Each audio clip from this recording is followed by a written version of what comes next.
Hi, I'm Jim Lee, and I am the artist of this Heroes trade paperback cover.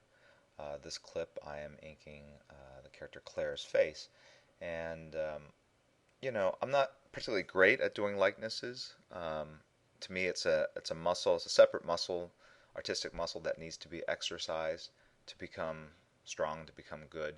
And most of the stuff I draw is from my imagination. And to do likenesses effectively, you have to have reference and honestly, you could just take an image and lightbox it. But what happens in that process is that the drawing becomes very lifeless to me. So for this particular piece, I had all the reference I wanted printed out, and I basically drew, sort of looking at it, and sort of made artistic decisions like what I was going to be faithful to in terms of how these characters looked and what I was going to exaggerate. And that was a very conscious decision from the start to take elements of their faces and exaggerate it or add my personal sort of take on uh, their anatomy, their height, the length of their limbs, to make it look more like a synthesis between real life and my own personal style.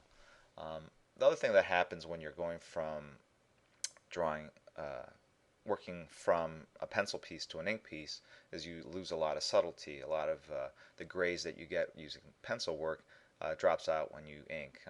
When you ink, it's a very digital process. It's either on or off. It's either black or white, and so every line um, has to mean something. And to create values of gray, you basically go in and either crosshatch or draw black lines in parallel to create um, sort of the approximation of a gray value.